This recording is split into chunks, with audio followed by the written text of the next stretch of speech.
Manchester United's summer transfer window. The big moves that could change everything.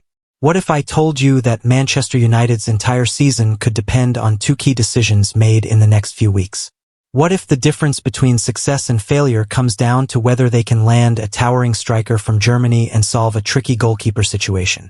Welcome back to United News, where we bring you the latest transfer stories that matter to every Red Devils fan.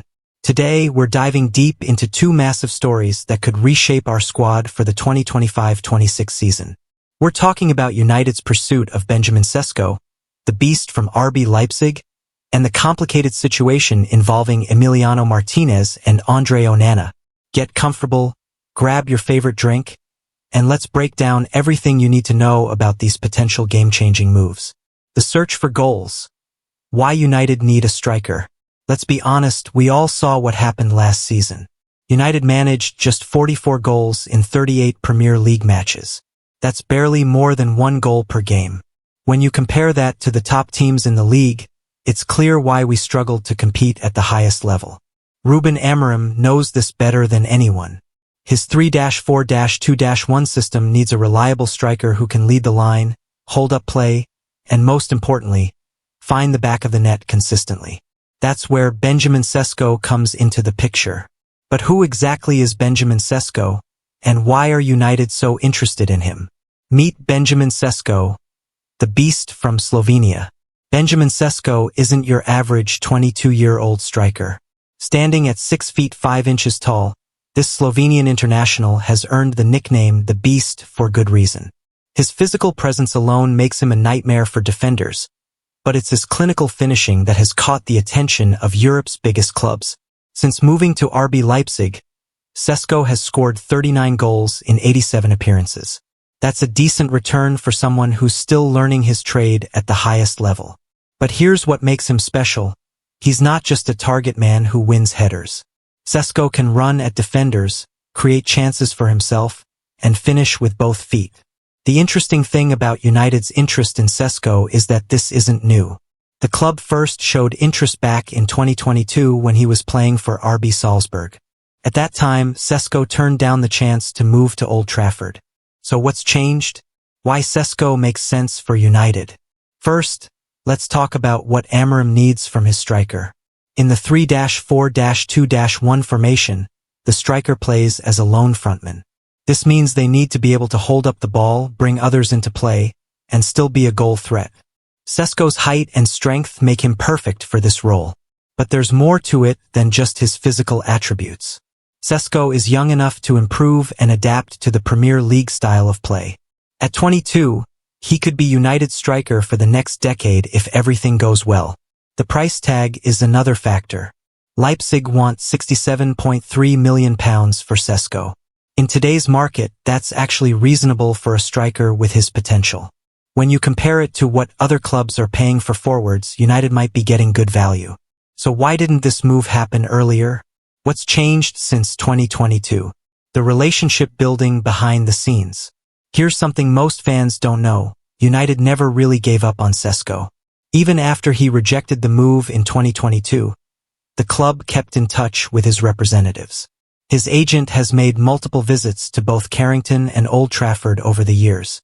This kind of relationship building is crucial in modern football. It shows that United are serious about their interest and willing to wait for the right moment. Now, with Amorim in charge and a clear plan for how Sesko fits into the system, that moment might have arrived. But United face competition for Sesko's signature. Newcastle United and Liverpool are both watching the situation closely. This means United can't afford to wait much longer if they want to secure their man. The competition problem. Liverpool's interest in Sesko is particularly worrying for United fans. The Premier League champions can offer Champions League football, which United cannot after missing out on European competition. However, sources suggest that Sesko is still interested in a move to Old Trafford despite this disadvantage. Why would Sesko choose United over Liverpool? The answer might lie in the project that Amorim is building. United are in a rebuilding phase, which means there's an opportunity for Sesko to become the main man from day one.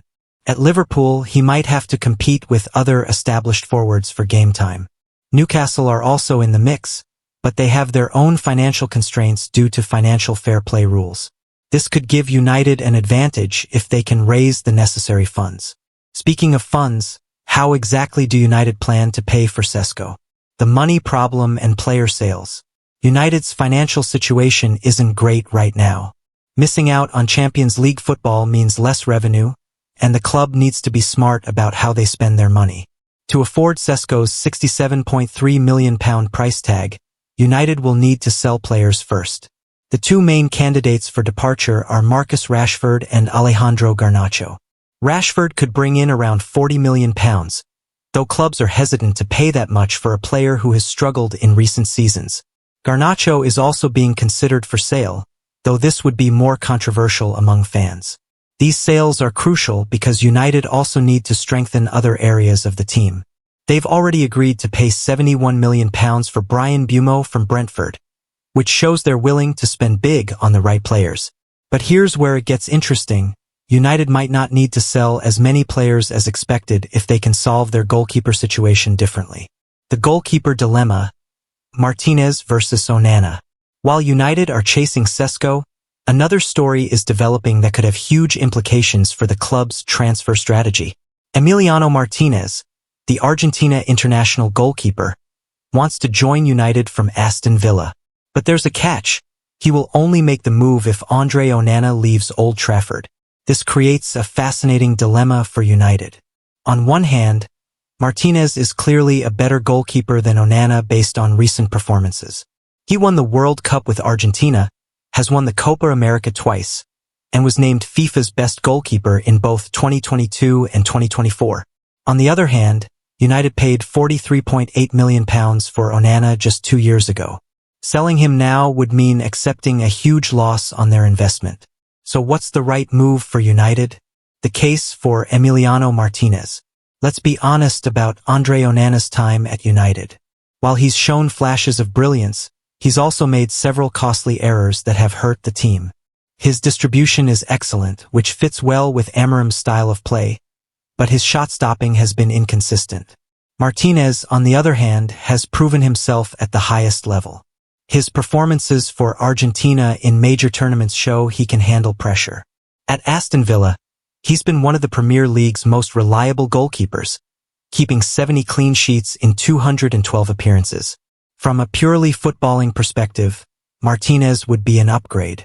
Aston Villa want £40 million for him, which is actually less than what United paid for Onana. If United could sell Onana for a decent fee, they might even make money on the deal. But here's the problem: Onana doesn't want to leave. Onana's stance and United's dilemma. Andre Onana wants to stay at United and prove himself to the fans. He turned down a move to AS Monaco earlier this summer, even though they could offer Champions League football. This puts United in a difficult position. The club initially considered selling Onana, but those in favor of keeping him have won the internal debate. His relationship with Amorim has also improved, which makes a sale even less likely. This means Martinez's condition, that Onana must leave for him to join, creates a deadlock. United want Martinez, Martinez wants United, but only if Onana goes. And Onana wants to stay. What should United do in this situation? The strategic implications. This goalkeeper situation has implications beyond just who stands between the posts. If United keep Onana and miss out on Martinez, they save money that could be used elsewhere. That money could go towards signing Sesko or strengthening other positions. If United decide to push Onana toward the exit and bring in Martinez, they get a proven performer but might upset squad harmony. Forcing out a player who wants to stay is never ideal for team morale. There's also the question of what other clubs might be interested in Onana if United do decide to sell. His performances haven't been consistent enough to attract big offers from top clubs, which means United might have to accept a lower fee than they'd like. The smart move might be to keep Onana for now and revisit the goalkeeper situation next summer. This would give Onana another chance to prove himself while keeping United's options open for the future. The Bryan Mbeumo factor. While all this drama unfolds with Sesko and the goalkeepers, United have already made one significant signing. Bryan Mbeumo is joining from Brentford for £71 million. And this move could influence everything else. Mbeumo is a versatile forward who can play across the front line. His signing might reduce the urgency to sign Sesko, or it could be part of a larger plan to completely overhaul United's attack.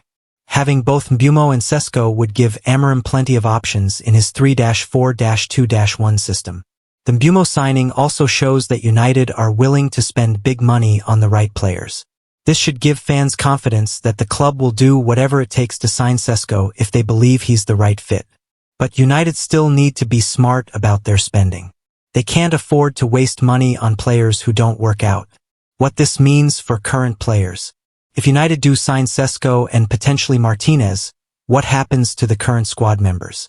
Rasmus Højlund and Joshua Zirkzee are the current striking options, and both have shown promise at times. Højlund, in particular, has the potential to be a top striker.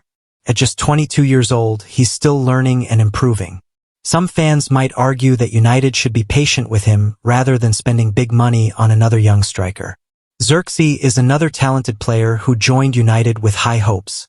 His technical ability is clear, but he's struggled to adapt to the physical demands of the Premier League. The arrival of Sesko might spell the end of his United career. These decisions aren't just about the new signings. They're about the overall balance and development of the squad. The bigger picture, Amorim's vision. All of these transfer moves need to be understood in the context of what Ruben Amorim is trying to build at United. The Portuguese manager has a clear vision for how he wants his team to play, and every signing must fit into that system. The 3-4-2-1 formation requires specific types of players. The striker needs to be able to hold up play and bring others into the game. The wing-backs need pace and stamina to get up and down the flanks. The center-backs must be comfortable playing out from the back. Sesko fits the striker profile perfectly. His height, strength, and finishing ability make him ideal for the lone striker role. But United also need to make sure the rest of the team is built to support him. This is why the goalkeeper situation is also important. Amorim likes his teams to play out from the back, which means the goalkeeper's distribution is crucial. Both Onana and Martinez are good with their feet, so either could work in this system. The timeline and transfer window pressure. Time is running out for United to complete their summer business. The transfer window won't stay open forever, and the longer they wait, the more expensive players become. Other clubs are also making moves, which could push up prices across the market. United need to make decisions quickly on both the Sesko and Martinez situations. If they wait too long, they might miss out on their targets or have to pay inflated prices to secure them. The Sesko deal, in particular, seems to be moving quickly. Leipzig know they have a valuable player on their hands, and they won't wait forever for United to make their move. If Newcastle or Liverpool come in with a firm offer, Sesko might choose them instead. Fan expectations and pressure. United fans have been patient during the rebuilding process, but there's growing expectation for the club to start competing at the top level again. Missing out on Champions League football was a huge disappointment, and fans want to see ambitious signings that show the club's intent. Sesko would be exactly that kind of signing. A young, talented striker with the potential to be world-class would excite fans and show that United are serious about competing with the best teams in Europe.